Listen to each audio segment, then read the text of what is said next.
The foundation and its trade name alternative, and I quote, Victims Support Fund, unquote, are free of government interference.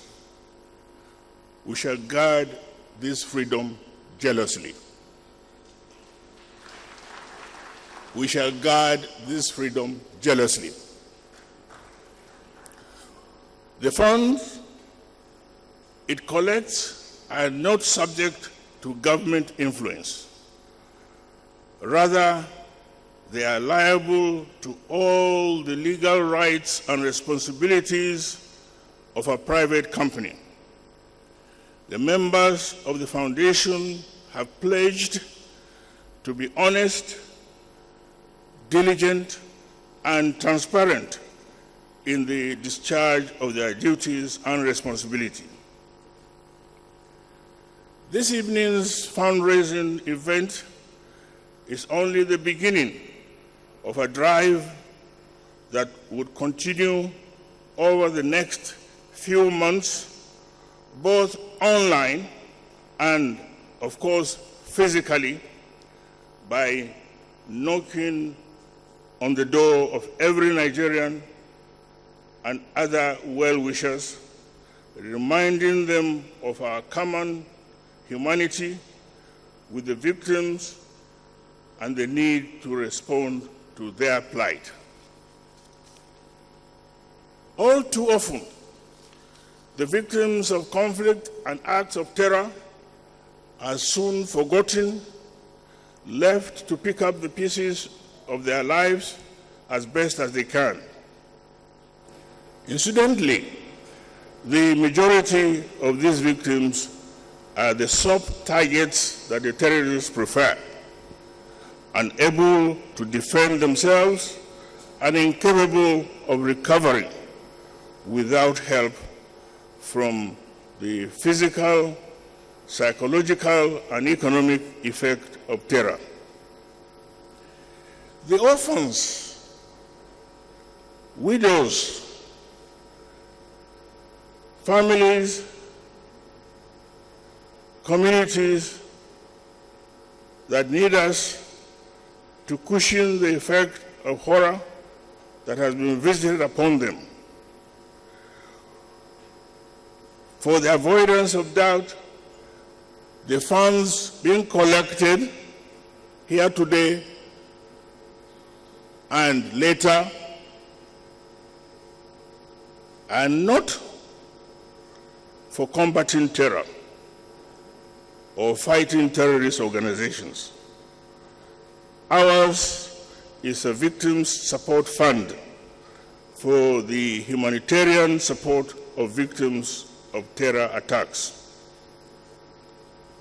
I want to thank all those who have already made pledges to the Victims Support Fund, as well as those here tonight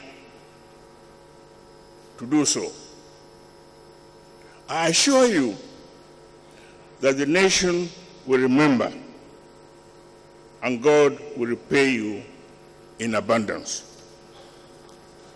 Let me also see this opportunity to commend the untiring effort and commitment of the members of the foundation, many of whom have worked tirelessly over the last 2 weeks to ensure the success of tonight's event.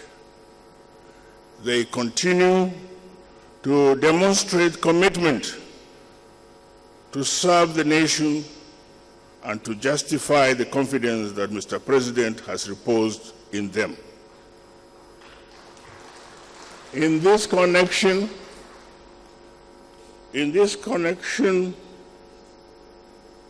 I must state here that I and the committee as a body are truly blessed by the appointment of Mr. Fola Adeola as my second in command. excuse me by using military term, second in command. He's next to me. Since the inauguration of the committee, Fola has worked tirelessly through day and night, even during the Ramadan. Fola is a Muslim, to ensure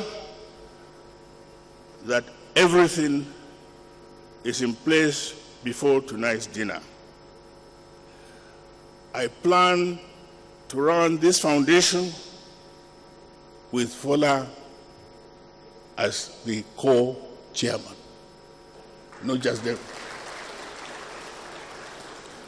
Mr. President, distinguished ladies and gentlemen, do not forget the victims of terror. Donate generously. I thank you.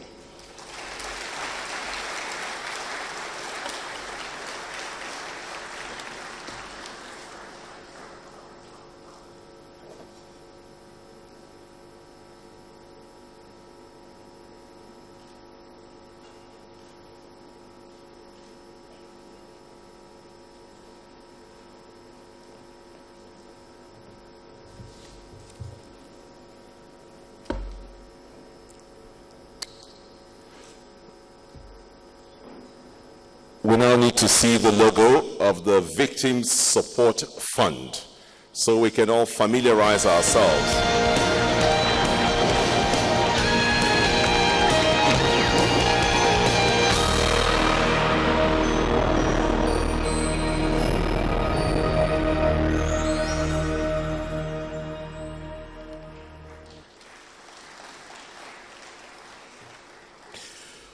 We will now be watching a short documentary on the status of terror and its impact on our society.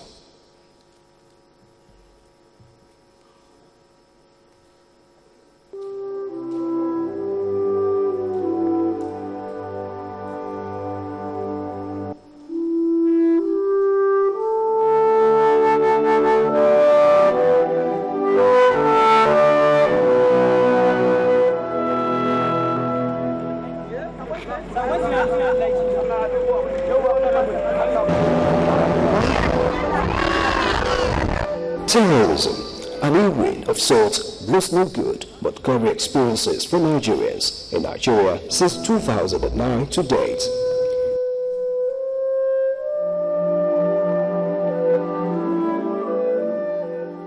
I see death. People dead, even inside the buses. About that terrorism, which is called Boko Haram, because they have been here for, is it 1 month or 2 months later, but they are all disturbed our life. They have been collected our cars, they have been collected our monies, and even they have called us through the phones, go and submit your car there, and if you have a wealth, they can just collect from you. 5 years of organizing, traumatizing and horrifying terrorist activities, especially in the northeastern states of Borno, Adamawa, and Yobe, as well as Abuja and some parts of the country, have wreaked unquantifiable damage to the psyche of the nation.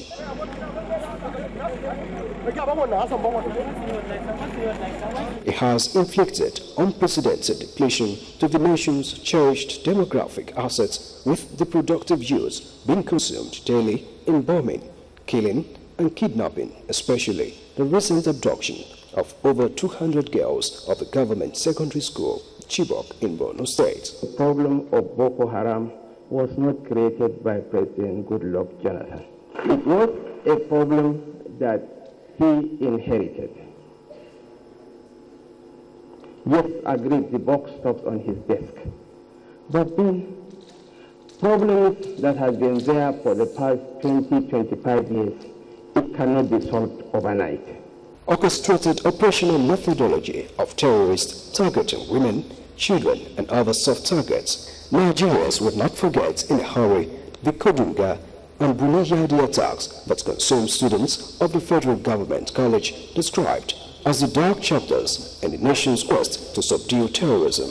colossal damage to educational infrastructure,